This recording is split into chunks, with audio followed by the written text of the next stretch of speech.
Tenku Senki Shurato, ou Crônicas da Guerra Celestial Shurato. É uma série de animação que teve 38 episódios e foi exibida originalmente entre 1989 e 1990 e foi produzida pela Tatsunoko. A Tatsunoko é um estúdio de animação bastante tradicional, fez Maha Go-Go, Gatchaman, inclusive até já saiu no soco com o pessoal da Capcom. O diretor-chefe de Shurato foi o Nishikubo Mizuho. O Nishikubo é um diretor assim que ele tem bastante experiência, ele já fez muita coisa. Ele trabalhou em Zillion, em California Crisis, Digital Devil Story, Video Girl Eye e mais um monte de outras animações assim extremamente relevantes e famosas. Um dos roteiristas de Shurato foi o Inoue Toshiki. Ele foi roteirista na série de animação de Dragon Ball, Inrama Nibunoichi. Então tem um monte de animações famosas que o Inoue trabalhou. E depois ele foi o roteirista principal de Jetman, de Kamen Rider Agito, Kamen Rider Faiz, Kamen Rider Kiva, Dawn Brothers. O design de personagens de Shurato foi do Okuda Matsuri, que também já trabalhou com um monte de coisa. Então Tenku Senki Shurato foi uma série de animação em que um monte de gente relevante da indústria da animação, pessoas que já eram importantes ou que depois se tornariam importantes, fizeram parte da equipe. E a criação de Shurato, oficialmente, é atribuída a um sujeito chamado Mihara Go, ou Mihara Todoroki. Go e Todoroki são duas pronúncias diferentes do mesmo ideograma, e os registros escritos têm tanto chamando ele de Mihara Go como de Mihara Todoroki. Só que o Mihara, ele é um sujeito que vocês não vão achar muita informação, porque ele é um sujeito que não existe. Mihara Go, Mihara Todoroki, é um daqueles pseudônimos de equipe que os estúdios criam para não dar os créditos de criação para uma pessoa específica que depois pode tentar, sei lá, reivindicar os direitos ou alguma coisa do tipo. O criador de fato de Shurato, o sujeito que criou todos os conceitos, bolou os personagens e criou ali o fio principal da história, foi o Akahori Satoru. O Akahori, ele tinha estreado como roteirista profissional em 1988, fazendo roteiros para a animação What's Michael. Shurato, que estreou ali em 1989, foi o primeiro grande trabalho do Akahori. Mas depois, o Akahori trabalhou como roteirista em várias séries de animação famosas que adaptavam histórias em quadrinhos. Ele também adaptou para quadrinhos histórias vindas de outras mídias. Ele foi o roteirista da versão em quadrinhos de Sakura Taisen, que originalmente era um jogo de videogame. Mas depois de trabalhar como roteirista em várias animações que adaptavam outras obras, ele se tornou escritor de obras autorais. Ele escreveu vários romances e histórias em quadrinhos próprias dele. E entre as obras autorais dele mais famosas, eu acho que estão o Bakuretsu Hunter e o Saber Marionette, que ele é o roteirista e criador de ambas as séries, que também depois foram adaptadas para animação. Em outros vídeos eu já comentei como muitas vezes a produção artística ela acontece no meio de uma disputa entre o que o autor quer fazer e o que o financiador quer que o autor faça. Então ele tem a vontade de quem está criando e tem a vontade de quem está pagando. Raramente elas coincidem e a arte acontece bem no meio dessa disputa entre essas duas forças. E Shurato foi mais ou menos assim. O Akahori ele foi convidado para participar do projeto, para criar ali os conceitos e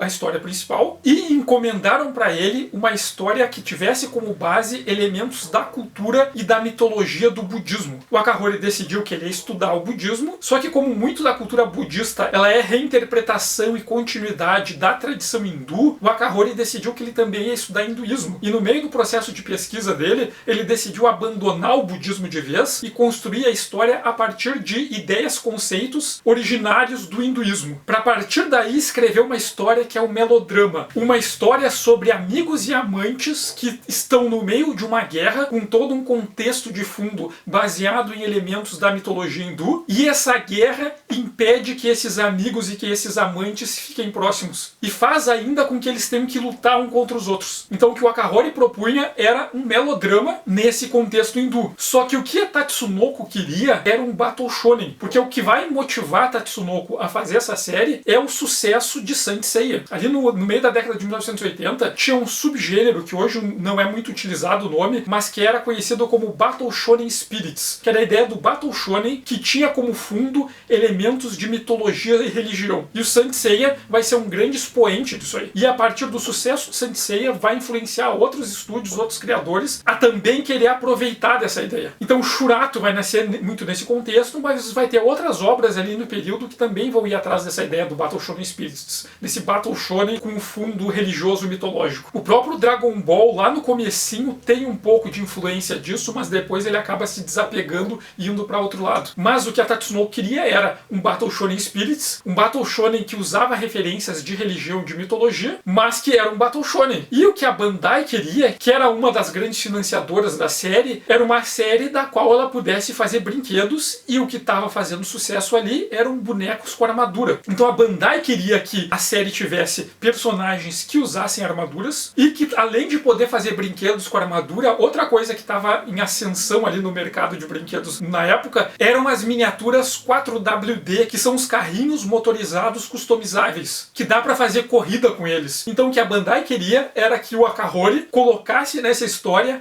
armaduras e veículos. E o que a Tatsunoko queria é que o Akahori fizesse um Battle Shonen. E o que o Akahori queria era fazer um melodrama baseado em mitologia hindu. E a partir do conflito dessas três ideias é que Tenku Senki Shurato vai se formar. O Akahori e a Tatsunoko vão acatar as instruções da Bandai, já que era quem financiava o projeto. Os personagens eles vão ter armaduras, que na série eles vão chamar de Shakuti, mas o Akahori vai construir uma ideia de que essas armaduras elas também viram veículos, que são os Valdas, no qual os personagens poderiam voar em cima como se estivessem surfando, e que ia permitir que a Bandai fizesse lá as versões 4WD dos veículos de Shurato, mas também ele associou isso com a ideia de que lá na mitologia hindu existem histórias sobre os deuses batalharem nos céus em carruagens voadoras. Então ele vai fazer com que as armaduras dos personagens também sejam as carruagens voadoras que os deuses hindus usavam para combate. A premissa de Tenku Senki Shurato é a seguinte: em 1989, o Hidaka Shurato, um jovem de 16 anos que é praticante de Kenpo. Kenpo é a versão adaptada japonesa do Kung Fu, que ele aprendeu Kenpo com o avô dele. Ele vai participar da final de um torneio de artes marciais júnior. E ele vai lutar na final contra o melhor amigo dele, que é o Kuroki Gai, que é o melhor amigo dele desde a infância. Eles cresceram juntos e o Gai também foi treinado pelo avô do Shurato. E o Shurato e o Gai, apesar de eles serem muito amigos e estarem sempre juntos, eles são completamente opostos, que é uma coisa que vai ser bastante importante aqui pro Shurato e que mais pra frente eu vou retomar, mas como toda essa história vai trabalhar muito com a ideia de opostos, mas que também são complementares. Como aquilo que se nega, que é oposição, ao mesmo tempo é aquilo que completa o outro. E o Shurato e o Gai são assim. O Shurato é aquele cara esquentadinho, explosivo, que tá sempre agitado, que tá sempre ansioso, que se irrita fácil. Já o Gai, ele é todo construído a partir do estereótipo do Bishonen, né, que é uma figura lá de representação coletiva bastante comum de histórias japonesas do século XX, que é aquele jovem homem que é muito bonito, alto, com cabelo comprido, com características delicadas, às vezes quase andrógeno, e que é extremamente sensível e atencioso. O Gai é aquele cara tranquilão, bonzinho, que ajuda todo mundo, que nunca se irrita, que nunca se incomoda, que tá sempre de boa e é amigo de todo mundo. Sempre controlado não no sentido de se conter, mas no controlado do sentido do cara que nem se irrita, que tá sempre lá de boa. E o Shurato é o cara explosivo, irritado. Eles vão competir um contra o outro na final desse torneio de artes marciais júnior, só que no meio da final, os dois, eles desaparecem do mundo. E eles vão parar no mundo celestial, mas não como humanos. O Shurato, ele desaparece e reencarna no mundo celestial como um Deva. E lá no mundo celestial, ele descobre que ele deixou de existir como humano e reencarnou como um Deva, porque quase 10 mil anos antes, ele tinha sido um dos Hachibusho, que é a guarda de elite dos Devas lá do mundo celestial. E como um membro dessa guarda de elite, quase 10 mil anos antes, ele tinha participado da guerra dos Deva contra os Ashura. E nessa guerra, os Devas derrotaram os Ashuras e exilaram os Ashuras. Só que agora, quase 10 mil anos depois, os Ashuras eles estão se libertando do exílio deles e eles vão voltar para o mundo celestial para retomar a guerra. E por isso, a deusa Vishnu, que é responsável ali pela paz do mundo celestial, decidiu convocar os guerreiros dela para eles se prepararem para a guerra iminente. E o Shurato e o Gai, ambos em vida passada, tinham sido membros do Hachibusho. Agora eles foram recrutados e reencarnaram como Devas para cumprir a função deles de proteger o mundo celestial. Só que para nós entendermos aqui os conceitos com que o Akahori estava trabalhando, eu acho que é necessário entrar um pouco em questões de mitologia e de religião, já que elas são as bases para a história. O Akahori ele vai trazer vários conceitos e várias ideias que ele vai desenvolver na série, na trama e na relação dos personagens, que são baseados em ideias e em conceitos que vêm lá do hinduísmo.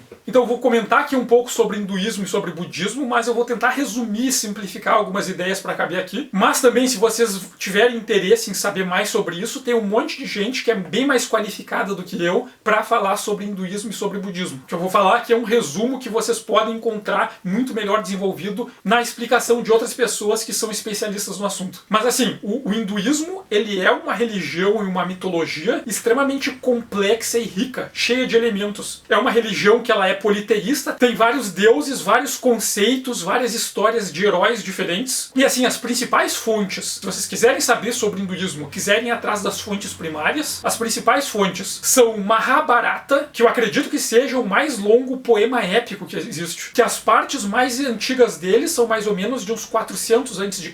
Ao longo do tempo, outras narrativas complementares foram sendo acrescentadas, e a versão final que a gente tem dele é mais ou menos ali do século IV. E o Mahabharata é uma compilação de várias histórias diferentes que vai contar a origem do mundo, a origem dos deuses, as relações entre os deuses, as relações entre os heróis e os mitos ali que são a base do contexto do hinduísmo. E além do Mahabharata, tem outro texto que é bastante importante também, que é o Ramayana, que ele também é ali, parte dele é de uns 500 a.C.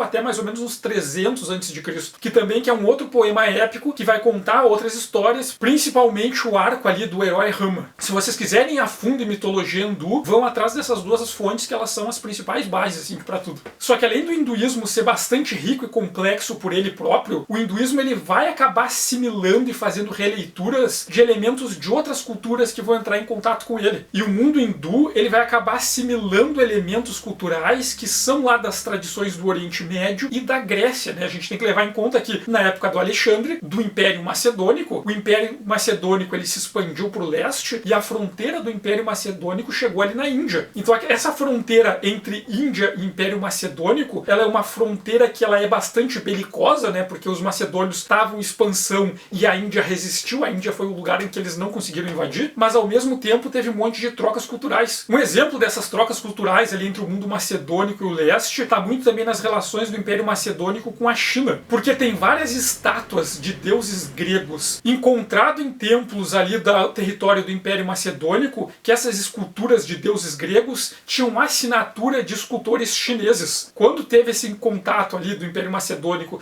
com a cultura chinesa, vários escultores chineses, eles aprenderam as técnicas de escultura grega, das esculturas gregas clássicas, e começaram a fazer esculturas dos deuses gregos para vender para os gregos. Tipo, os caras viram um mercado ali. E isso não só teve uma relação comercial, né? Os escultores chineses, além de fazer escultura para a China, eles podiam fazer esculturas de deuses gregos para vender, para exportar. Mas esses escultores chineses, eles acabaram aprendendo técnicas de escultura grega e incorporando a tradição escultórica grega. Então é bem comum, por exemplo, no Japão, encontrar templos budistas em que os dois guardiões que estão na entrada do templo, eles são estátuas construídas segundo a regra do cânone de Policleto, que é a regra aquela fundamental da escultura clássica grega, que eu falei sobre ela mais lá no vídeo que eu comentei, sobre a tradição ali da arte clássica e do Alex Ross. Pois então, as estátuas budistas japonesas usam regras formais da escultura grega. Por quê? Porque o budismo japonês veio do budismo chinês, e o budismo chinês incorporou elementos formais da escultura grega. Tanto que os primeiros altares budistas, geralmente eles tinham ali como representação uma flor de lótus ou formas abstracionistas inspiradas em formas da natureza. Depois desse contato da China com o Império Macedônico, começaram a aparecer as primeiras esculturas humanizadas de Buda. E as primeiras esculturas de Buda eram Apolos customizados. Os chineses aprenderam a fazer as esculturas de Apolo para vender para exportação e pensaram, pô, tem um mercado aqui. Vamos pegar, fazer uma escultura do Apolo, vamos mudar uns detalhezinhos e vamos vender como se fosse escultura de Buda. Então as primeiras esculturas de Budas são Apolos modificados. Então essas regiões que hoje a gente entende ali como a Grécia, como o Oriente Médio, como a China e como a Índia, na antiguidade teve muita troca cultural entre eles, influências entre eles, que vai fazer ali tanto que o budismo e o hinduísmo eles serem muito ricos por eles próprios, mas também eles vão assimilar e ressignificar elementos das culturas vizinhas ali do lado. Mas resumindo, bem resumido assim, o hinduísmo ele é uma religião que ele é politeísta, tem várias divindades, mas um dos elementos ali que vai estar no centro do hinduísmo é o Trimurti. O Trimurti ele é uma entidade que eles são três deuses, ou eles são três deuses que na verdade são três faces de uma mesma coisa. Então o Trimurti são três que são um, mas é um que são três. O que retoma aquele conceito que eu falei agora há pouco, que vai ser importante para tudo que a gente vai discutir aqui, a ideia da oposição que também é complementar. Os opostos eles se negam, mas ao mesmo tempo que eles se negam, eles se complementam. O Trimurti ele é formado por três divindades: Brahma, o Criador, Vishnu, o Apaziguador e Shiva, o Destruidor. Eles são três deuses diferentes, mas que na verdade eles são um só, porque eles só conseguem existir em conjunto. Ao mesmo tempo que tem histórias deles disputando entre eles, tem uma concepção de que na verdade eles só podem existir em conjunto. Porque Brahma é o deus da criação, é o cara que vai criar as coisas, que criou o universo. Vishnu é o deus da harmonia, da apaziguação. Ele é o cara que vai organizar e vai manter o universo funcionando. Só que o Vishnu só pode manter a harmonia do universo porque Brahma criou o universo antes. Se Brahma não tivesse criado, não teria o que Vishnu harmonizar. E daí vem Shiva, que é o deus da destruição. Shiva só pode destruir e levar o caos para aquilo que Vishnu organizou antes, porque se não tivesse uma ordem, uma organização, não teria como ele bagunçar e destruir. Só que Brahma só pode criar um universo se Shiva destruir antes o que existia, porque Brahma precisa de um espaço livre para ele criar. E para ele criar, Shiva tem que destruir para liberar o espaço para ele poder trabalhar na criação. Então, os três deuses, eles são forças antagônicas, né? Shiva está destruindo,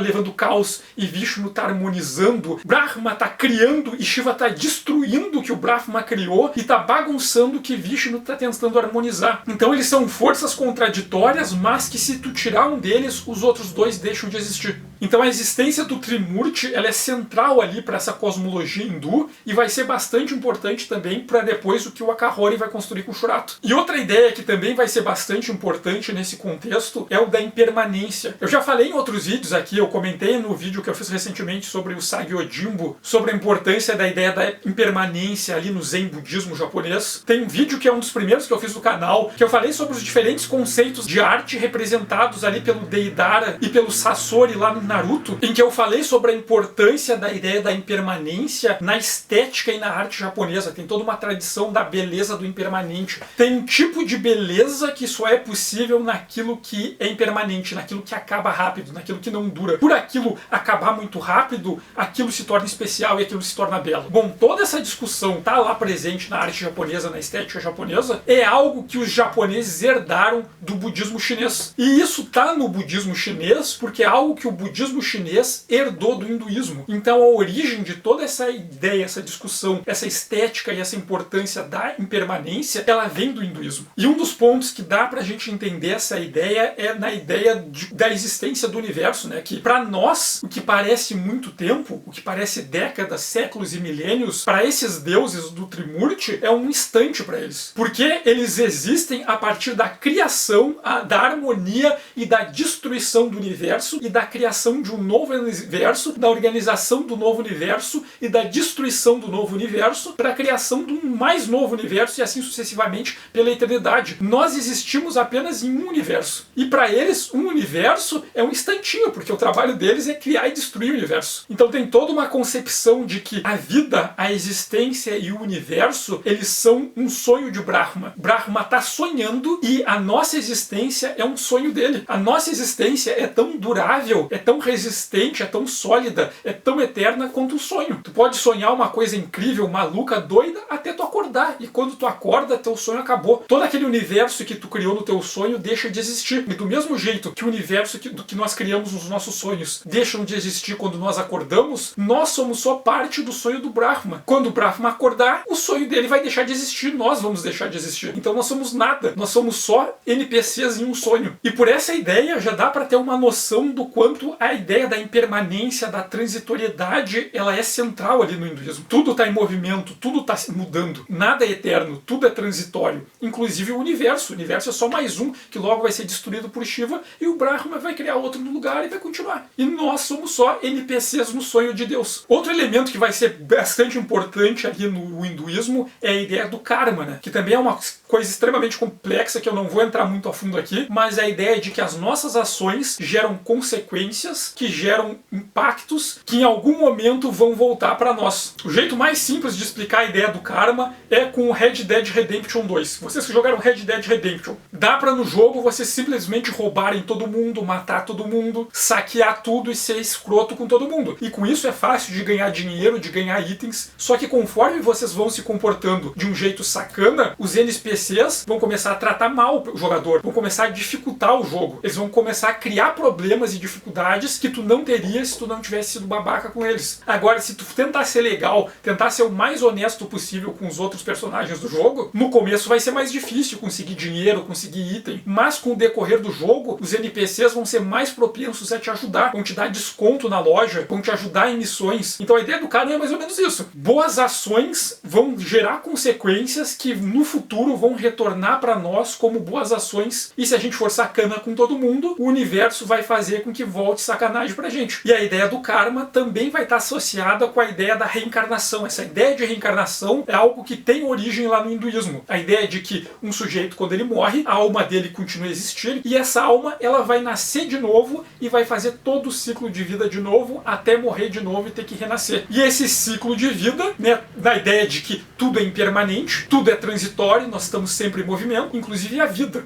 A nossa vida agora é só um momento que daqui a pouco vai passar. Do mesmo jeito que o universo vai ser destruído por Shiva, que Brahma vai reconstruir o outro, e que a existência vai acabar quando o Brahma acordar, a nossa vida também vai acabar, mas logo ela vai ser substituída por outro, e nós vamos estar nesse eterno ciclo de nascimento, morte e renascimento. E o karma vai influenciar o ciclo. Então, dependendo de como a gente vive essa vida, a nossa próxima vida vai ser um reflexo da nossa vida atual, e assim sucessivamente. E aí entra o conceito do samsara. O samsara é justamente esse ciclo, essa roda em que a gente está preso de morrer e ter que renascer em proporção ao karma que a gente acumulou na vida anterior. E depois de novo, e assim sucessivamente. A gente ficar preso nesse ciclo. E a partir daí a gente pode voltar para o Shurato e pensar um pouco na posição dele como Hachibusho. O Akahori, ele trabalha com a ideia de que o Shurato e o Gai, eles saíram do mundo humano e reencarnaram como devas no mundo celestial, e lá eles foram avisados de que na verdade eles faziam parte dos Hachibusho, que são esses 8 membros que fazem parte da guarda de elite de Vishnu ali no mundo celestial. Pois então, essa ideia de Hachibusho, ela vem lá do hinduísmo. Os Hachibusho, né, que é a pronúncia japonesa para esse elemento que vem lá da cultura hindu, os Hachibusho são as 8 tribos. As 8 tribos diferentes que existem compondo o universo. Mas também, dependendo do contexto, Hachibusho pode ser interpretado como as 8 legiões, que são os exércitos de cada uma dessas tribos. Mas ainda, Hachibusho pode ser interpretado como os 8 líderes de cada uma das legiões pertencentes a cada uma das 8 tribos. Mas além disso, quando o budismo se apropriou de vários elementos hindus, os Hachibusho, além de ser as 8 tribos, ou os 8 exércitos de cada tribo, ou os líderes de cada tribo, eles foram interpretados no budismo como se cada um desses líderes fosse membro de uma guarda de proteção de Buda. Mas ainda nessa ideia dos Hachibusho, das 8 tribos, quem eram as 8 tribos? Entre as 8 tribos vão estar esses diferentes grupos que ocupam o universo. Entre eles vão estar os devas. Os devas, eles são sujeitos que são contados como sendo extremamente nobres, pessoas gentis, caridosas, boas, de almas elevadas. Eles conseguem expandir a vida deles bebendo soma, que é um tipo de bebida mágica que prolonga a vida. Mas apesar deles serem caras muito bons, justos, nobres, elevados e tal, eles têm um problema, que essa nobreza, esse conforto deles faz com que às vezes eles sejam arrogantes. Outra das tribos são os Ashura. E os Ashura, eles são sujeitos que eles são extremamente passionais. Eles são sujeitos tomados de paixão que faz com que eles sejam impulsivos, agressivos, violentos. Então, os Deva e os Ashura, muitas vezes eles são mostrados como oposições. Enquanto os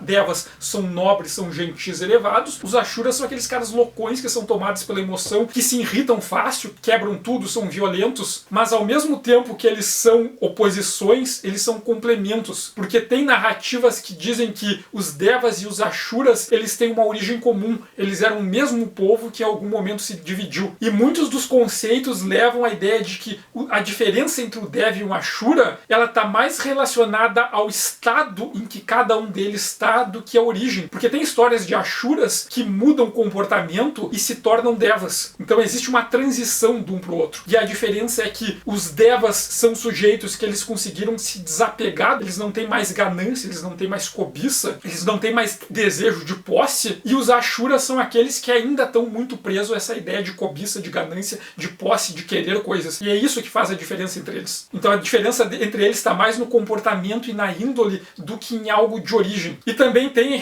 associações que os Devas estariam relacionados às forças que organizam a natureza do mundo, e os Ashuras estão mais associados às forças que organizam as relações humanas. Por isso que as relações entre as forças da natureza são mais harmônicas e equilibradas, e as relações entre as forças humanas, entre os diferentes sujeitos e sociedades, são algo mais caótico, violento, passional e emotivo. Mas ao mesmo tempo que os Devas e os Ashuras eles são antagônicos, eles são complementares. Entre as tribos vai estar também os Garuda. Os Garudas são um povo pássaro. E outra das 8 tribos são os Nagas, que são criaturas que são serpentes gigantes associadas à água. E tem várias narrativas que mostram os Garudas e os Nagas como inimigos. Só que os dois vassalos mais fiéis de Vishnu, que são as bocas de Vishnu, é o rei dos Garudas e o Shesha, que é o rei dos Nagas. Então as tribos deles são inimigas, mas o rei de cada uma delas é o cara mais confiável ali a serviço de Vishnu. Então são as forças que elas são antagônicas, mas ao mesmo tempo elas se complementam. E vai ter muito uma ideia de que cada uma desses estados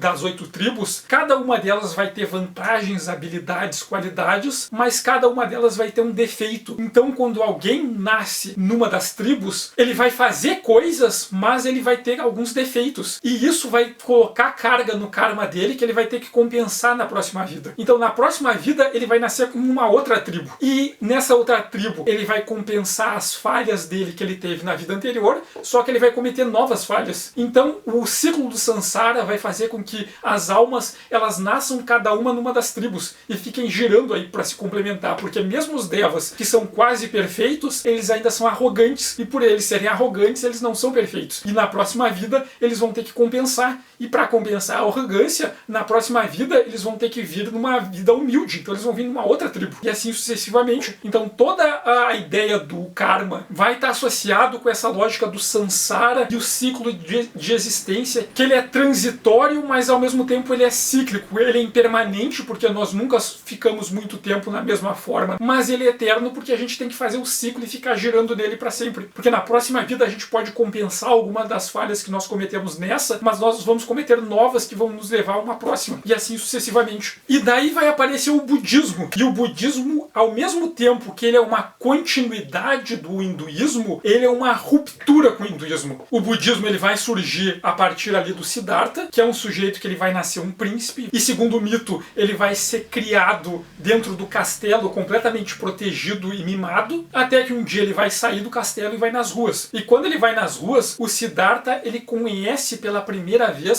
vários dos sofrimentos. Ele vê pela primeira vez alguém passando fome. Ele vê pela primeira vez alguém doente. Ele vê pela primeira vez um miserável. E ele vê pela primeira vez alguém morto. E quando ele vê aquelas coisas, ele se choca. E ele volta pra casa com aquilo. Pô, não importa o que tu faça, teu destino é a morte. A vida, ela é cheia de sofrimento. E depois o Siddhartha, ele vai se desapegar ali do cargo dele, dos títulos dele, dos bens materiais, e vai dedicar a vida dele para descobrir uma forma de quebrar o Sansara. Como se faz para romper com o ciclo de vida e morte e renascimento? Porque enquanto a gente está preso naquele ciclo, a gente está preso em sofrimento. E o único jeito de se romper esse sofrimento, se livrar do sofrimento, é romper com o círculo. E o budismo ele vai surgir como essa doutrina que ela é uma continuidade do hinduísmo, mas que ela vai tentar quebrar vários dos elementos que são centrais ali do hinduísmo. Um deles é a ideia do Sansara. Como se faz para romper esse ciclo? E um dos caminhos é o desapego, né? O budismo ele é todo muito baseado em tu se desapegar dos bens materiais e dessas coisas do mundo. Porque tem um momento que o Buda atinge a iluminação, que é quando ele consegue quebrar o círculo, e essa ideia de atingir a iluminação está associado com a ideia de entender que tudo faz parte de tudo, né? Se tornar consciência cósmica, digamos assim. Bom, fazendo um resumo aqui, fazendo uma analogia simplista para tentar fazer a ideia caber aqui. Pensem numa árvore, tá? Tem uma árvore e se eu disser para vocês caule, galho, folha e raiz, vocês sabem identificar e me dizer o que é uma folha, o que é um caule, um galho e raiz, né? São todos elementos bem definidos. Mas se a gente pensar onde acaba o galho e começa a folha, qual é o exato ponto, qual é a exata linha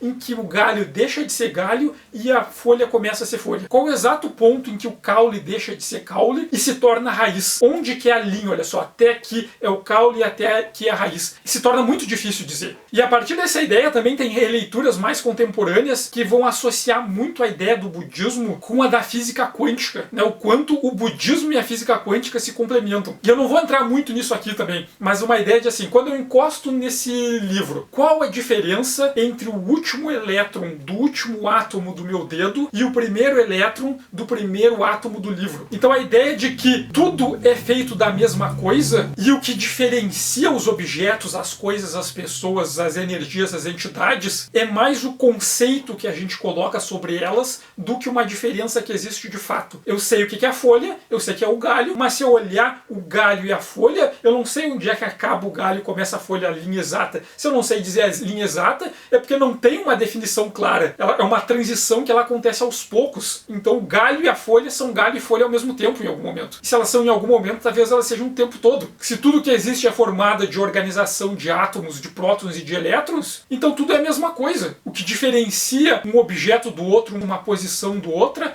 é só abstração, é só conceitos que nós criamos para se relacionar com as coisas. Fulano é rei e fulano é plebeu, esses dois caras eles são iguais. A única diferença é que nós criamos abstrações de linguagem para se relacionar com o mundo natural, e a diferença não está no mundo natural, está nessas abstrações que a gente cria na nossa mente. E o atingir da iluminação do Buda está muito associado com ele conseguir perceber que ele é tudo, e tudo é ele, e que tudo é a mesma coisa ao mesmo tempo. Ele se desapegar e perceber que todas as diferenças do mundo são construções mentais, não são práticas. Tudo é feito da mesma coisa, tudo é um só. E as diferenças de estado são apenas posições conceituais de perspectiva que a gente tem sobre as coisas. E atingir a iluminação, quebrar o samsara, acontece no momento que o sujeito consegue ter essa consciência de ser todo, ele perceber que ele é tudo e tudo é ele ao mesmo tempo, e se desapegar da individualidade. Então, para um contexto da tradição ocidental moderna de filosofia, o budismo é o caminho contrário. Enquanto o mundo ocidental tem toda uma tradição de pensar o sujeito da individualidade, construir a ideia do indivíduo, as liberdades individuais, o budismo vai no caminho como a iluminação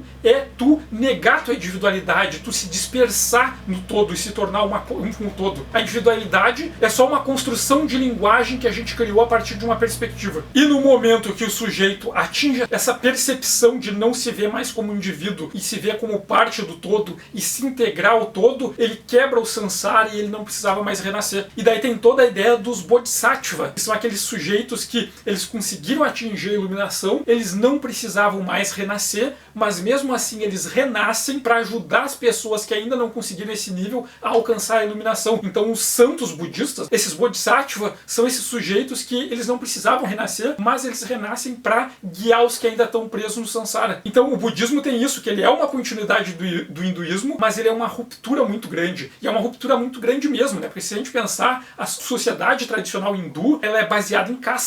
O filho do guerreiro vai ser guerreiro, o filho do sacerdote vai ser sacerdote, o filho do camponês vai ser camponês. E essas castas, elas são muito fundamentadas em narrativas religiosas. Por que só o filho de um sacerdote pode ser sacerdote? Por que só um filho do guerreiro pode ser guerreiro? Porque a ideia de que os primeiros sacerdotes, eles nasceram da cabeça de Brahma. Os primeiros guerreiros nasceram das mãos de Brahma. Então a ideia de que os sujeitos, a diferença entre os indivíduos é de origem. As castas são diferentes, aquele cara é rico e é nobre porque os antepassados dele nasceram de uma parte diferente de Brahma. E se ele nasceu de uma parte diferente, ele é diferente de mim em essência. Eu sou inferior a ele porque todos os meus antepassados são inferiores aos antepassados dele, porque nós nascemos de uma parte inferior de Brahma. Então tem toda uma narrativa religiosa que fundamenta as diferenças sociais, as diferenças de classe e de casta, baseados numa diferença de origem. As pessoas, elas são diferentes na origem. E baseado nessa narrativa, é muito mais fácil manter uma sociedade de castas e de hierarquias. Não, fulano não tem direito porque a família dele descende do pé do Brahma. E a minha família descende da cabeça. Então, obviamente, eu sou superior, sabe? A ideia de que os sujeitos são superiores em essência. Tanto que na tradição do hindu tem a casta dos intocáveis. E os intocáveis, parte da premissa que quem nasce na casta dos intocáveis é por karma, porque na vida anterior ele fez uma coisa muito ruim e agora ele está compensando nascendo como intocável. Então se ele nasceu na casta dos intocáveis é porque ele merece. Se tu vê um intocável intocável passando fome, doente, na miséria, sofrendo, azar, deixa ele sofrer. Não ajuda ele. Deixa ele nessa miséria porque ele fez algo na outra vida para merecer. Então a sociedade de castas hindu, ela era mantida a partir dessa ideia de que os diferentes grupos sociais são diferentes em essência porque eles nasceram de partes diferentes de Brahma. E daí quando chega o Buda ele chega chutando a porta, porque ele vai dizer que tudo é igual, todos nós viemos da mesma parte, todos nós somos feitos da mesma coisa, e as diferenças entre eu e tu, entre eu e uma árvore, entre a folha e o galho e a raiz, entre o meu dedo e o livro, não existe, é só conceitos, abstrações que estão na nossa cabeça, que estão na linguagem que nós usamos. Nós somos iguais em essência, e nós só atingimos a iluminação quando nós conseguimos se tornar consciente de que nós somos tudo e que tudo é todos. Quando nós conseguimos superar a individualidade e se tornarmos parte de tudo. Se tudo é feito da mesma coisa, então o sacerdote e o guerreiro, eles são feitos da mesma coisa que o intocável. E é mais ruptura ainda, porque se tudo é feito da mesma coisa, eu, uma pessoa mortal, mundana, medíocre, e Brahma somos feitos da mesma coisa. Eu e Deus somos feitos da mesma coisa. Então, o poder e a autoridade que Deus tem a mesma base que é o poder e a autoridade de um nobre e de um rei. É tudo construção conceitual. Se eu e Deus somos a mesma coisa, então nós somos iguais. Então a ideia budista vai romper até com a ideia da hierarquia divina. Os deuses são todos iguais e o humano e Deus são tudo igual. Tudo é feito da mesma coisa. Então, para a cultura hindu, o budismo é uma ruptura enorme que vai contra todo o sistema religioso que organiza as hierarquias e castas sociais deles. E esse é um dos motivos porque o budismo ele vai surgir na Índia, mas ele não vai se propagar com tanta força assim na Índia. Porque toda a nobreza indiana e os religiosos indianos, eles vão ser contra o budismo em massa, porque o budismo ele destruiria a hierarquia social hindu, dizendo que todas as pessoas são iguais. Então o budismo ele não vai pegar tanto na Índia, mas quando ele chega na China, ele vai se tornar muito popular na China, e ele vai se disseminar com força na China, porque a China tem uma estrutura social completamente diferente. A China, desde a antiguidade, ela tinha uma sociedade baseada na meritocracia. A ideia é que, para ocupar um cargo público, as pessoas elas tinham que fazer provas. A ideia de qualquer um passasse na prova, poderia virar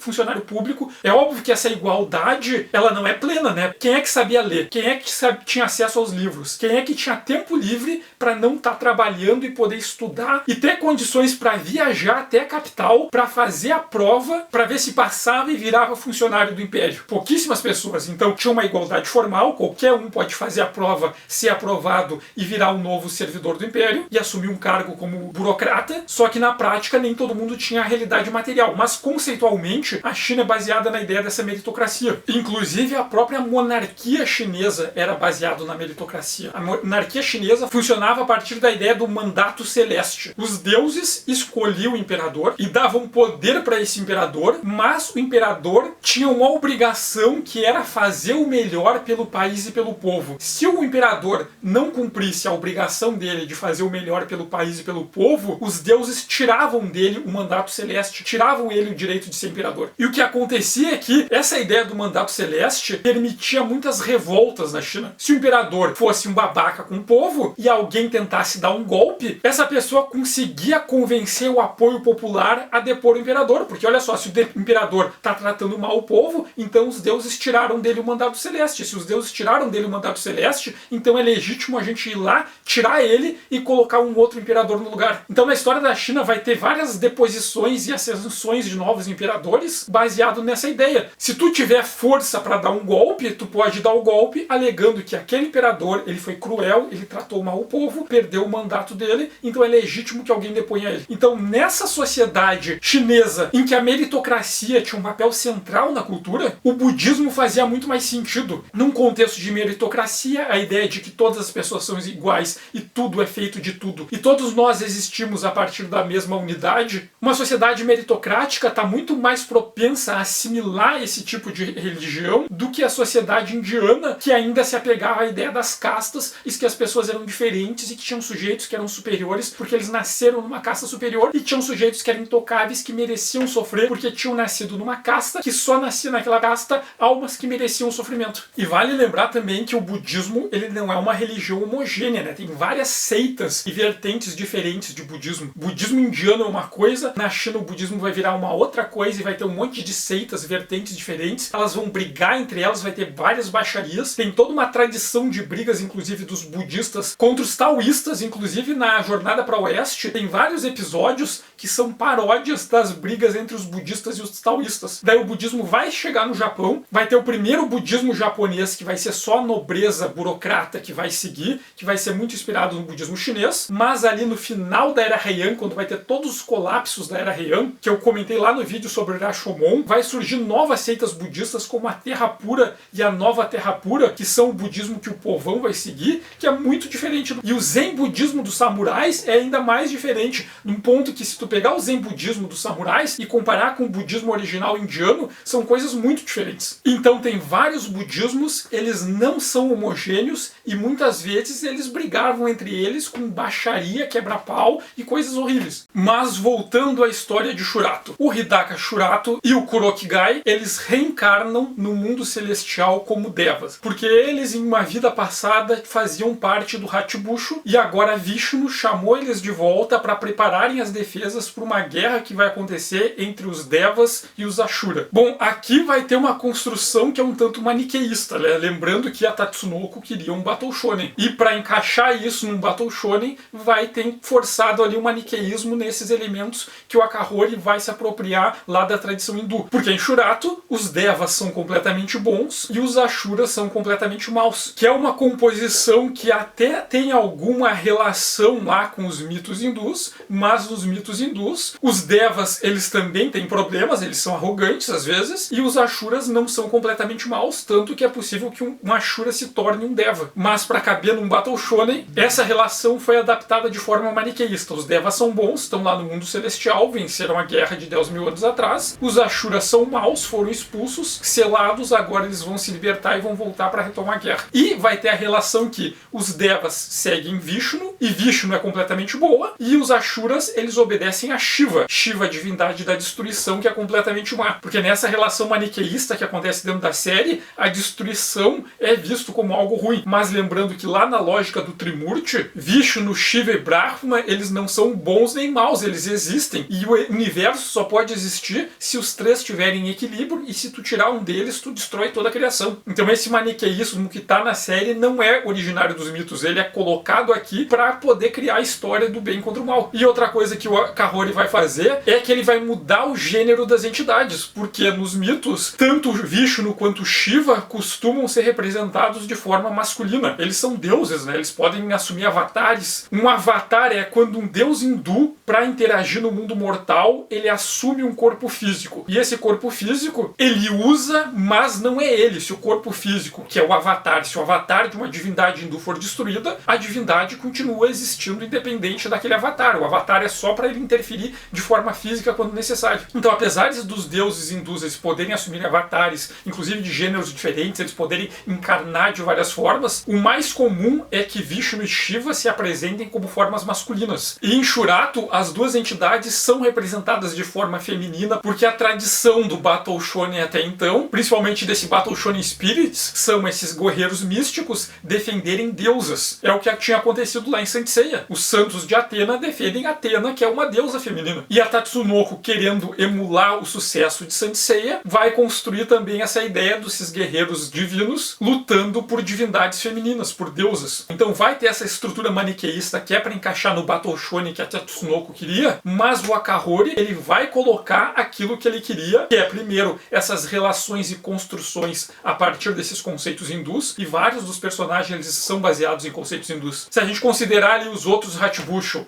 o Ryuga, que é o rei celestial, porque o céu é associado com os devas, porque a gente tem que levar em conta que quando os elementos da cultura hindu eles chegaram na China, eles chegaram filtrados pelo budismo, porque foi o budismo indiano que chegou na China, e o budismo carrega um monte de elementos hindus. Quando eles chegaram na China, os chineses eles já tinham um sistema de escrita deles a partir dos ideogramas, e eles já tinham todas as iconografias visuais. Então quando eles adaptaram esses elementos de origem hindu através do budismo, eles acabaram encaixando em elementos de linguagem e de iconografia deles. Então, para representar os devas, em chinês é comum usar os ideogramas do céu. Então, o Ryuga, um desses Hachibusho, cada um deles vai remeter a uma das 8 tribos. O Ryuga vai remeter a ideia dos devas, por isso ele é o rei celestial, porque o céu é associado ao deva na absorção do hinduísmo pelos chineses, e a escrita japonesa absorve absorver os elementos da escrita chinesa. E o Hyuga, como representando esses devas, ele vai ser mostrado ali como o mais nobre dos Hachibushi, aquele cara que está disposto ali a se sacrificar e fazer as coisas pelos outros. Quando o Shurato chega no mundo celestial, quem vai buscar ele é o Reiga. E o Reiga, ele é o rei Karura. Karura é a leitura japonesa dos ideogramas que os chineses escolheram para representar a Garuda. Então Karura é a pronúncia japonesa para Garuda. E o Reiga, ele vai se representar ali dentro das 8 tribos, o rei dos Garudas. E o rei dos Garudas é uma das 2 bocas de Vishnu, um dos mais leais a Vishnu, e ele funciona como emissário de Vishnu. Então quando o Shurato chega, quem vai buscar o Shurato é quem? Aquele cara que assume a função do emissário de Vishnu. A outra boca de Vishnu é o Shesha, que é o rei dos Nagas. E quem ocupa ali a posição do Shesha, do rei dos Nagas, é o Ryoma. E o Ryoma em Shurato, ele é chamado de o rei dragão. E essa relação do rei dragão está associada com quando a ideia do Naga vindo da Índia chegou na China, e o Naga, essa entidade indiana, que é uma serpente gigante associada com o elemento água, quando isso chegou na China, eles já tinham a ideia de uma criatura que deriva de uma serpente gigante e está associado com o elemento água, que é o dragão. Então, quando a Naga chegou na China e eles tinham que escrever o nome da Naga, os chineses passaram a escrever o nome de Naga usando o mesmo ideograma que eles já usavam para dragão. Então, com o passar do tempo, a ideia do Naga hindu e o dragão chinês acabou se confundindo e os chineses passaram a representar as Nagas também com a iconografia que eles já usavam para os dragões. E quando essa ideia, esses mitos do Naga chegam no Japão, eles chegam com o ideograma long ali pro dragão, que em japonês é pronunciado Ryu. Então, para os japoneses, o Naga vai ser chamado também de Ryu por causa dessas assimilações, de assimilações. Então o Ryoma, ele vai ser chamado de Ryu, ou o rei dragão, porque o ideograma de dragão era usado pelos chineses também para se referir aos Nagas quando eles falavam de mitos hindus. Então o Ryoma está ali representando o rei dos Nagas. E o Shesha, o rei dos Nagas, ele é citado às vezes como aquele que sustenta os planetas. E o Ryoma vai ter uma relação ali de dar suporte para todo mundo. E o Shesha também é associado nos mitos como um símbolo para amizade. E quando acontece ali o racha na história, que o Ryoma é muito amigo do Hyuga, e o Hyuga é acusado de ser um traidor, todo o dilema inicial ali do Ryoma, no começo do primeiro arco, é sobre ele estar em conflito, que ele tem um dever, mas ele tem um amigo dele, ele vai ter que lutar contra o amigo dele para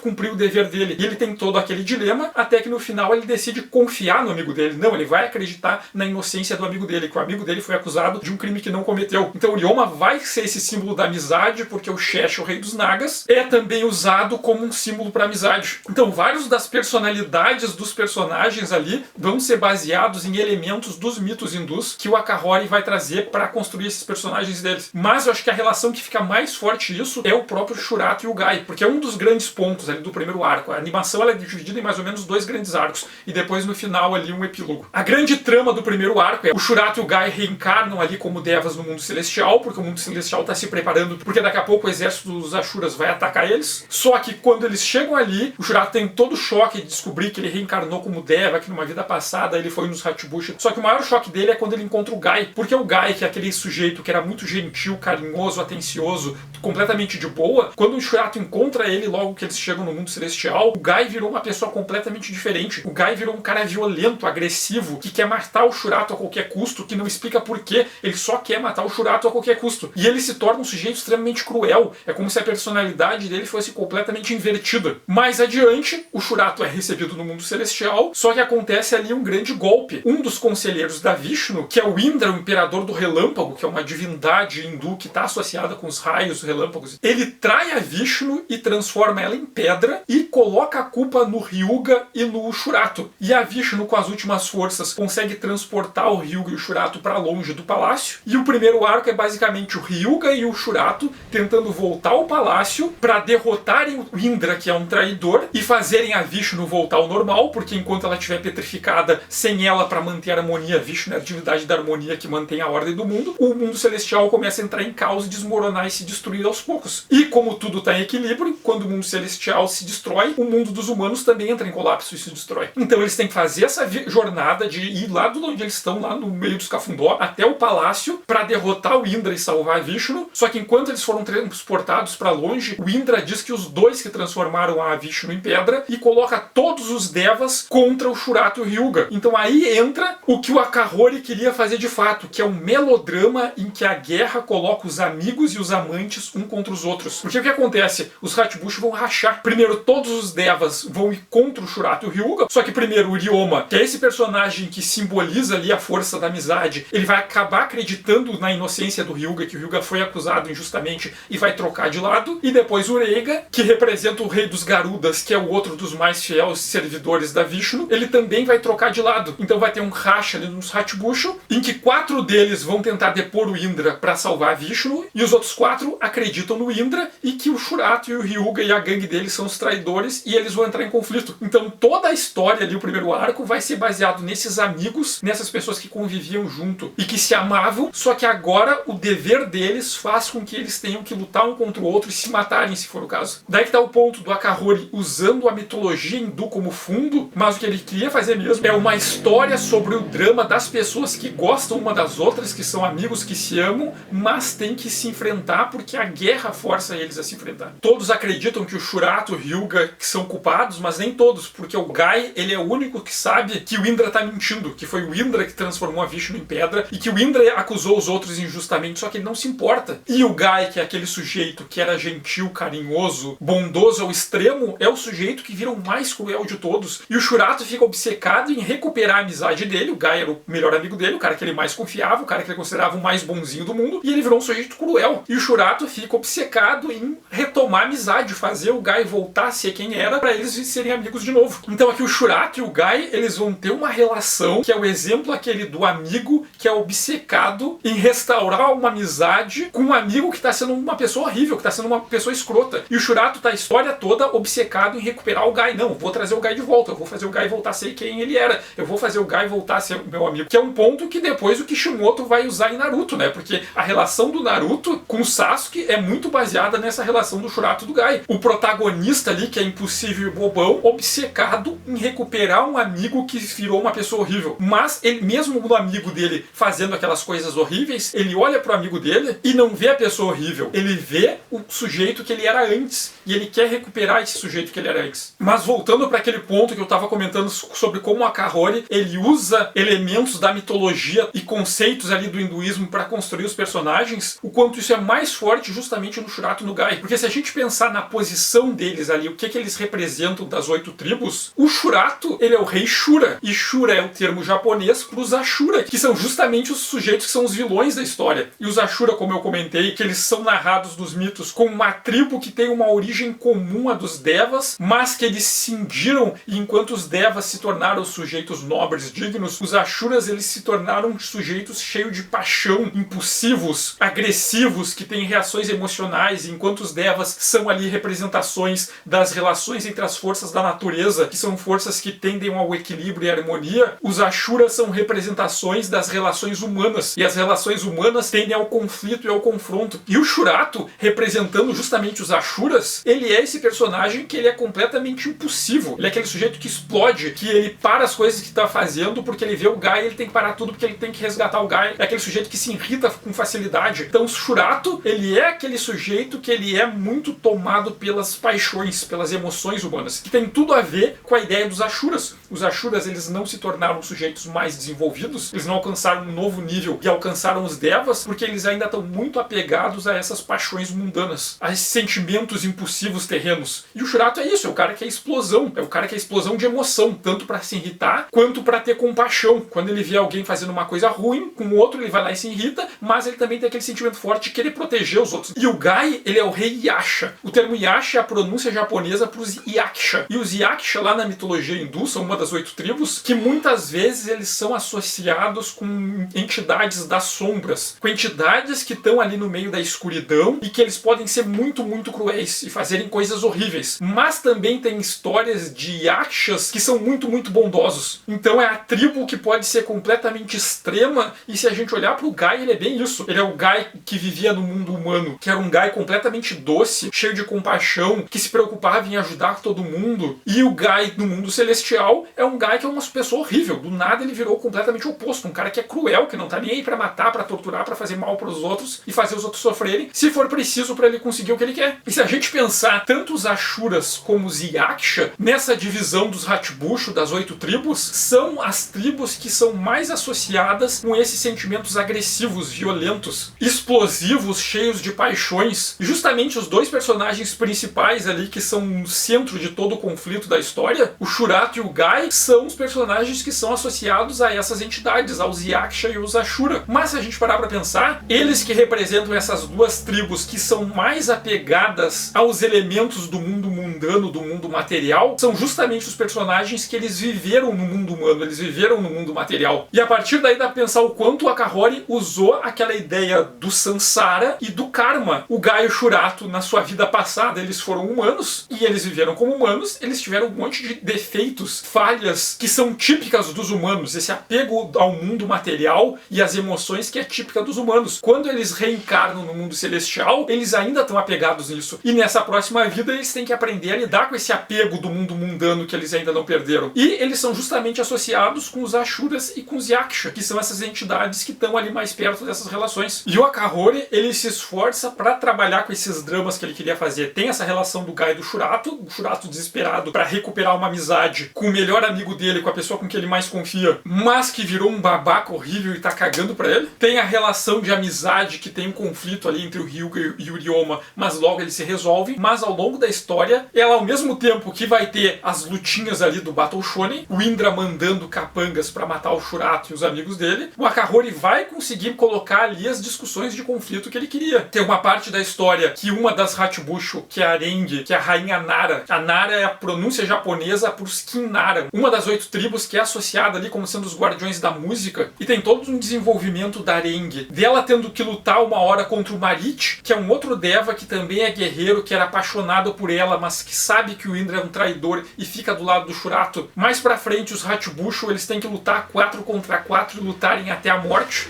porque os dois grupos, à exceção do Gai, eles querem cumprir o dever deles e proteger a Vishnu, só que cada um dos grupos entende que cumprir o dever deles e proteger a Vishnu é uma coisa diferente. Um deles acha que eles têm que chegar lá e depor o Indra, e os outros acham que para isso eles têm que proteger o Indra. E isso leva eles a um conflito, e eles vão ter que lutar até se destruir, mesmo eles sendo amigos. Então tem todo esse lance do dever, né? Isso é muito japonês. E uma coisa que eu acho interessante também é que o Indra, ele era mostrado que ele sempre foi um sujeito muito bom, um sujeito muito carinhoso, atencioso, alguém que se importava com tudo que era vivo, alguém que se feria para salvar a vida de um inseto. E do nada ele decide trair a Vishnu e se tornar o grande vilão. E os personagens que confiavam nele, quando eles chegam a ponto de confrontar o Indra, e o Hyuga fala que admirava o Indra até então e que não esperava aquela traição, né, que alguém como ele fosse fazer uma coisa desse tipo, no final o Indra, ele coloca o conflito dele, que é, ele diz que realmente ele amava aquele mundo, realmente ele queria proteger aquilo tudo, realmente ele acreditava na Vishnu, só que ele é um Ashura, e ele recebeu uma ordem da Shiva com a aproximação dos Ashura que ele deveria trair a Vishnu. E o Indra, ele fala que ele se coloca num dilema que é, ele quer proteger o mundo que ele ama, mas ele tem um dever. Todos os Ashuras têm que cumprir o dever. E se a gente retomar aquela lógica do dever, e aquilo que eu falei lá no vídeo sobre o Sagyojimbo, sobre como o dever é um elemento central ali na casta guerreira japonesa, o Indra acredita que ele tem que cumprir o dever dele a qualquer custo, mesmo que com isso ele vá prejudicar as pessoas que ele ama e vá prejudicar a si mesmo. E no final, ele é derrotado e morre, e ao mesmo tempo que ele foi derrotado, ele fica aliviado, porque agora ele não vai ter que fazer mais nenhum mal. Ele não vai mais precisar cumprir essa missão que deram pra ele, que era destruir o mundo e as pessoas que ele amava, e ele fica tranquilo com isso. E na série, ele, depois que o Indra é derrotado, a Vishnu é salva e tudo se resolve a princípio, tem um segundo arco, que é quando finalmente chega o ataque do exército dos Ashura. A Shiva aparece liderando os guerreiros Ashura, eles entram em guerra direto contra os Devas, e a Vishnu, ela ressuscita os membros do Hatbushu que morreram ali daquela disputa interna entre eles, menos o Gai, porque tem assim um grande momento ali do final do primeiro arco, é a luta entre o Shurato e o Gai, e o Shurato, ele é obrigado a matar o Gai, e aí é o auge do melodrama, né? E por alguns instantes o Gai volta a ser quem ele era antes de morrer, dando a ideia de que esse tempo todo ele estava sendo manipulado pelo Indra. Só que quando a Vishnu, ela ressuscita todos os Hatbushu, ela não ressuscita o Gai, porque ela conta que a própria Shiva ressuscitou o Gai antes dela, e o Gai agora ele luta pelo lado dos Ashura. E o melodrama ali do Shurato querendo salvar o amigo dele babaca continua. O segundo arco é de fato sobre a guerra ali entre os Devas e os Ashuras, com toda ali uma trama que eles têm que encontrar o Shakti do Brahma, porque o Brahma, o deus da criação, ele morreu na luta de 10 mil anos atrás. E precisam encontrar o Shakti dele para um sucessor dele assumir o lugar e eles poderem ali derrotar a Shiva e os Ashuras. E depois que o arco termina, tem mais um epílogo de 3 episódios, que eu acho que o epílogo, apesar de não ter um clímax, porque o clímax acontece antes ali na batalha contra a Shiva, dá pra ver que o epílogo tá ali porque é uma coisa que o Akahori queria colocar na história. Porque nesse epílogo, depois que eles já enfrentaram a ameaça e o mal todo, o Shurato, ele começa a ver manifestações de um soma negro. O soma é a energia vital ali que os personagens e os deuses usam dentro ali da história do Shurato. Quando é escrito com ideogramas, os ideogramas que usam para escrever soma é o equivalente a fluxo de luz. Mas a palavra para designar essa ideia de fluxo de luz é usado soma. E essa palavra soma vem lá da mitologia hindu, que é bebida mágica que os devas tomavam para prolongar a vida deles. Então esse soma, dentro ali da série, é a ideia dessa energia que todos os seres vivos, a entidade e o mundo ali são formados. E no primeiro arco, em 2 momentos, eles surpreendem com a existência de um soma negro, um fluxo de luz dessa energia vital, mas que é em essência maligna. E eles vão ver isso quando o Indra liberta 3 guerreiros Ashura que tinham ficado presos, selados no mundo celestial da Guerra de 10.000 anos atrás, que é o Akalanata, a Trailo e o Kundalini. E depois no Gai, o próprio Gai manifesta o soma negro, que é um soma que é em essência maligno. E no confronto ali final contra a Shiva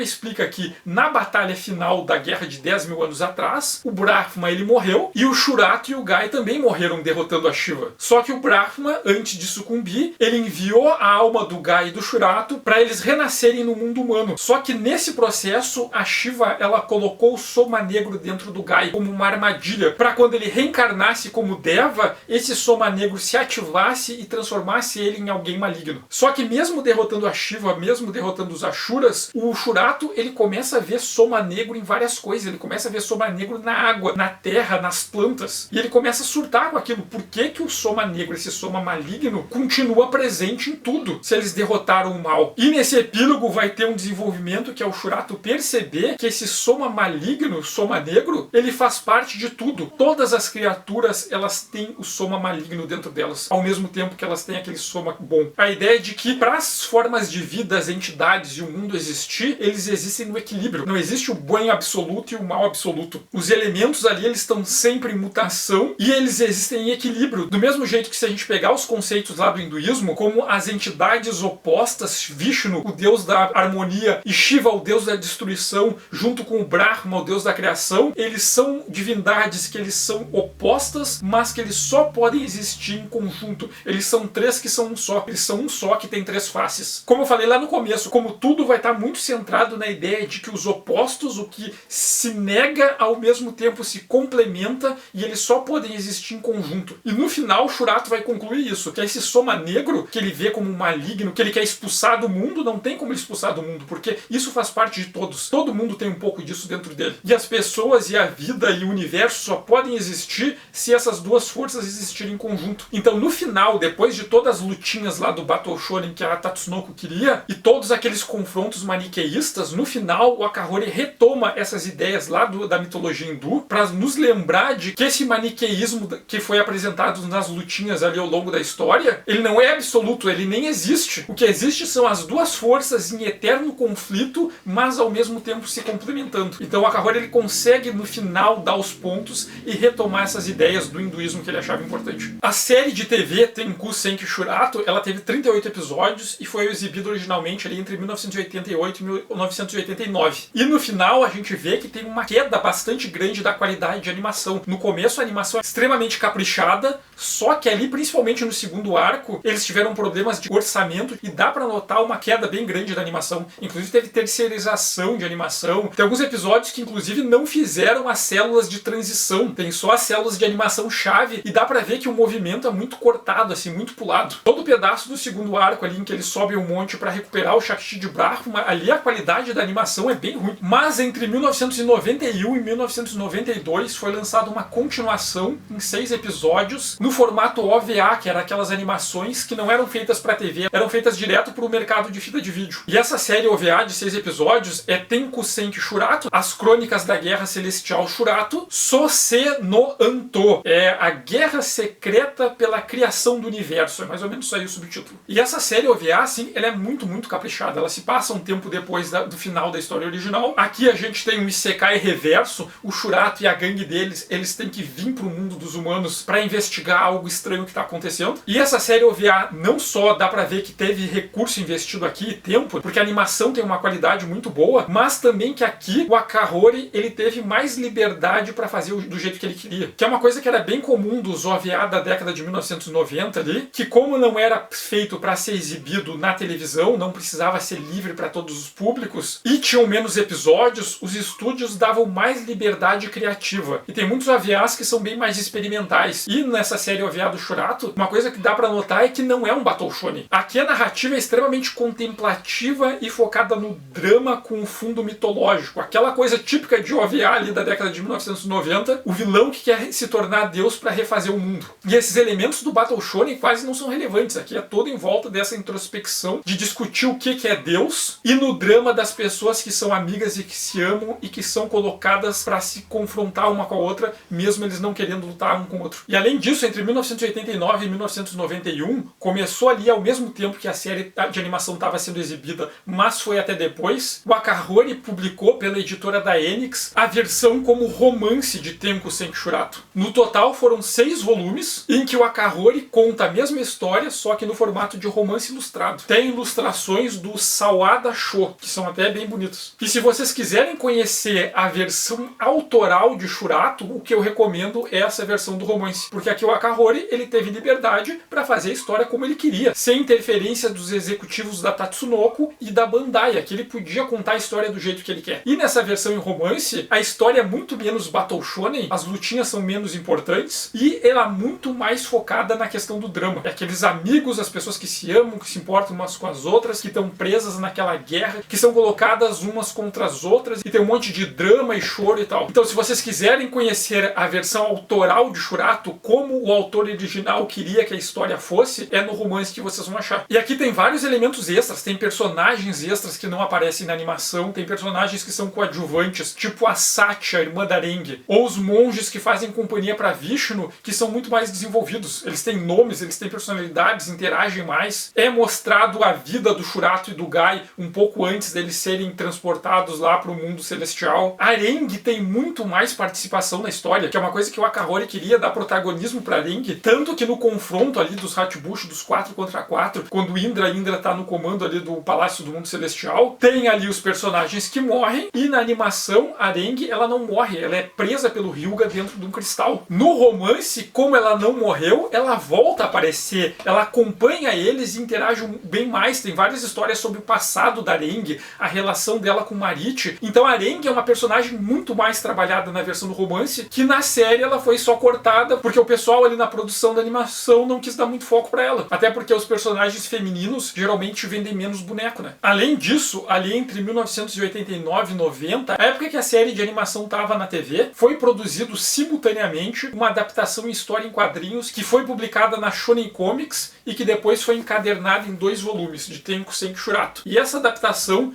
quem ficou encarregado foi o Kawamoto Hiroshi. Ele desenha como ele faz a versão dele do roteiro. A história parte dos mesmos elementos lá do roteiro original do Akahori Satoru, mas o Kawamoto Hiroshi, ele faz a versão dele a partir daquela versão lá. Então a história tem a mesma premissa, mas ela se desenvolve de jeitos diferentes. E o Kawamoto Hiroshi, ele é um autor que ele costuma trabalhar com bastante adaptações, adaptar outras obras de outros personagens de outros autores no formato de histórias em quadrinhos, tanto que eu tenho aqui o Kaiju ou Godira dele, a versão dele do Godira e dos outros monstros lá da torre. Mas o Kawamoto Hiroshi é um cara que também produziu muitas histórias hentai. É um cara que trabalha com diferentes gêneros ali dos quadrinhos japoneses. E ele ficou encarregado de fazer essa versão do Shurato, que é uma versão bem mais resumida, né? Tudo aqui acontece um tanto mais rápido, mas tem algumas coisas diferentes, que até são interessantes. Aqui a gente tem um pouco ali do Shurato e do Gai interagindo no mundo humano. Quando eles são transportados lá, acontece a mesma coisa, do Gai se tornar uma pessoa extremamente agressiva e violenta. Só que aqui acontece tudo muito rápido. O Shurato e o Hyuga, eles nem chegam a ser transportados para longe do palácio, eles nem chegam a ser acusados de traição. O Indra ataca muito rápido, os Hachibushi se defendem, logo em seguida acontece o ataque dos Ashura, e no capítulo final lá tem a busca pelo Shakuti do Brahma. Então é uma versão mais curta da história, mas que tem algumas diferenças, que algumas coisas até que são interessantes. Mas eu acho os desenhos do Kawamoto, tem vários elementos que são bastante bonitos, quando ele faz as paisagens, mostrando ali o mundo celestial, e todo o design original do mundo celestial lá da animação já é bem legal, né? Aquela ideia de tem florestas e tem palácio e ilhas flutuantes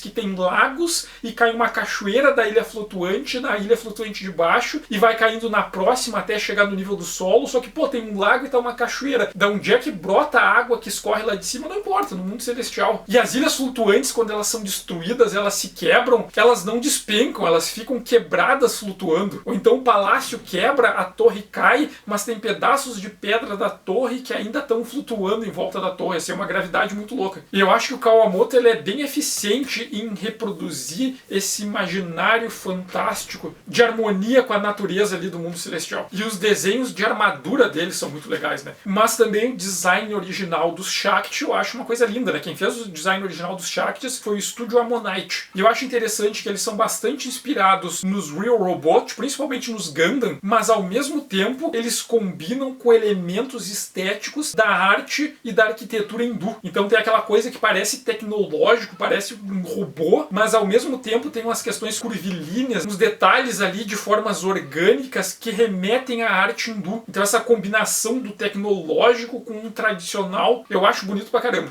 E eu acho que o Kawamoto ele dá conta de reproduzir isso nessa versão História em Quadrinhos. E além disso, em 1992 foi publicado mais uma história em quadrinhos que é Tenku Senki Shurato Kurogo no Aito. Kurogo no Aito é algo como um manto da escuridão, uma vestimenta das trevas, ou algo mais ou menos assim, que também é produzido pelo Kawamoto Hiroshi, só que é uma história nova, que é uma sequência direta da série de animação original. Nessa versão, o Shurato e o Gai, eles voltaram a viver no mundo humano depois do fim da história da série animada, e depois de viver 3 anos como humanos, eles são atacados lá no mundo humano por sujeitos vestindo Shakti e que tem o soma maligno. E por isso eles têm que voltar para o mundo celestial para lidar com essas pessoas com soma maligno que estão aparecendo lá. E é uma história nova, né? Totalmente original, feita pelo Kawamoto Hiroshi também, ele desenha e faz os roteiros. Mas uma coisa que tem interessante aqui é que quando eles vão lidar com esses vilões que têm o soma maligno, que a princípio eles acham que são Ashuras, eles descobrem que eles não são Ashuras, eles são Devas que se corromperam, Devas que ficaram com ciúmes por não terem sido recompensados depois da luta contra Shiva, ficaram com inveja que os Hachibushu são tratados melhores do que eles e tal, e esses sentimentos ruins fizeram com que eles despertassem o soma maligno e assumissem um estado similar ao dos Ashura, que remete àquela ideia que eu falei lá antes sobre como nos mitos os Ashuras e os Devas eles têm a mesma origem e a conduta deles é que faz com que eles sejam ou Ashuras ou Devas e que eles poderiam trocar de um lado para o outro. E o que acontece nessa história é isso, é a decadência de alguns Devas que foram tomados por esses sentimentos de apego a esses valores mundanos e por isso eles decaíram e despertaram o soma negro, que também retoma, né, aquela ideia lá que o Akahori trabalha no epílogo da série original, sobre como o soma bom e o soma maligno, eles coexistem em todos os seres e todos os seres podem ser deixados levar mais por um ou pro outro. Depende como eles lidam com a vida, né? Bom, e Shurato é uma série que, apesar de talvez ela não ter ganhado tão reconhecimento depois, não ser tão lembrada diretamente, ela é uma série que vai causar um impacto enorme, mesmo que indireto, em várias tradições narrativas japonesas depois dela. As autoras do grupo Clamp,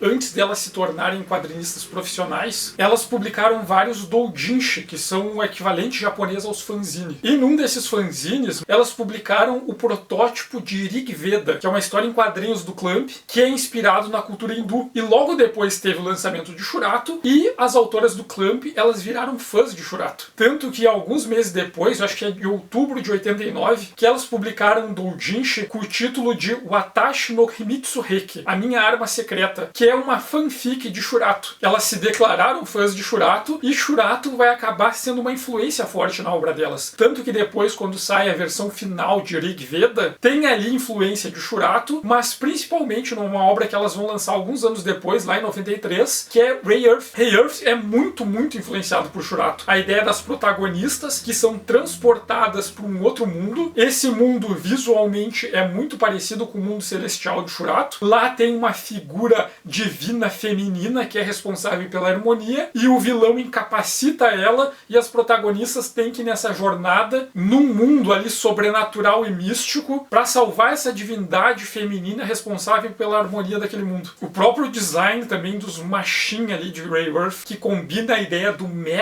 com um elemento que é do Capa e Espada e das aventuras sobrenaturais ali do Battle Shonen Spirit. Então Rei Earth tem muito ali que é inspirado em Shurato. E outra obra que vai sair ali um pouco depois, também influenciada por Shurato, é Fushigi Yugi, da Watashi Yu. Tem uma protagonista ali que ela é transportada para um outro mundo. Esse mundo tem toda uma estrutura baseada em elementos da mitologia. E o que vai acabar acontecendo é que, apesar de Shurato não ser tão citado assim diretamente depois da época ali em que foi exibido, Shurato foi muito influente para Rei Earth e para Fushigi Yugi, que são as duas obras que vão popularizar o gênero hoje conhecido como Isekai, as histórias dos personagens que são transportados para outros mundos fantásticos. Todo Isekai contemporâneo, essas histórias recentes japonesas dos personagens que são transportados para outro mundo e tal, são tudo derivações dessa ideia que Rei Earth e Fushigi Yugi vão apresentar ali no começo dos anos 90, e Rei Earth e Fushigi Yugi são muito influenciados por Shurato, que é a história de personagens que são transportados para um mundo mágico fantástico, e lá eles têm que defender uma divindade e lutar lá contra as entidades malignas. E hoje eu vejo ali umas tentativas de classificações que tentam dividir o Isekai em dois tipos. O Isekai em que o protagonista é transportado para um mundo fantástico, e o Isekai em que os protagonistas reencarnam no mundo fantástico. E a gente consegue fazer esse mapa genealógico que leva até Shurato, que é uma história que não dá pra gente classificar nesses dois grupos, porque é os dois ao mesmo tempo. Porque o Shurato e o Gai, eles viviam ali no Japão contemporâneo de 1989, eles desaparecem do mundo e eles reencarnam como devas lá no mundo celestial, mas apesar deles terem reencarnado como devas, eles ainda têm as memórias e a aparência que eles tinham quando eles viviam como humanos no mundo dos humanos. Então eles são transportados e são reencarnados ao mesmo tempo. E essa divisão entre transporte e reencarnação, que foi dividida depois, elas têm uma mesma origem, porque no Shurato é tudo a mesma coisa. E essa ideia de tu reencarnar num outro mundo, que está presente nos Isekais e que vem lá do Shurato, porque essa ideia de reencarnar em outro mundo do Shurato, ela vem do hinduísmo. Ela vem da ideia da reencarnação do ciclo do Sansara, de cada vez tu renascer numa forma e numa situação que tu tem que compensar as falhas que tu acumulou do karma. Cada vez tu renascer numa diferente das 8 tribos ali, dos Nagas, os Yakshas, os Devas, os Ashuras, os Garudas. Então o Shurato acaba sendo o início lá de toda uma tradição de Sekais que vai se estabelecer ali nas narrativas japonesas a partir da década de 1990. E essa tradição do Isekai, do renascer em outro mundo, acaba sendo uma continuidade, uma releitura japonesa contemporânea dos mitos do hinduísmo. Então, se vocês quiserem culpar alguém por esse monte de Sekai que aparece aí, vocês podem botar a culpa no Akahori Satori e no Shurato. Bom, agradeço quem assistiu, peço que quem gostou aperte no gostei, quem não gostou aperte no não gostei, convido quem ainda não segue o canal para seguir, para receber as notificações dos novos vídeos. Agradeço especialmente aos apoiadores do canal que sustentam isso aqui. Convido para dar uma passada lá na página do Ilha Kaiju no Apoia-se, que é o suporte que eu recebo dos apoiadores que fazem esse canal ser possível. Peço que quem puder compartilhar esse vídeo, eu agradeço muito. Compartilhe tanto com a tribo dos Devas quanto dos Ashuras, ou com qualquer das 8 tribos da qual vocês façam parte. Sigam Ilha Kaiju nas redes sociais, e obrigado e até o próximo vídeo.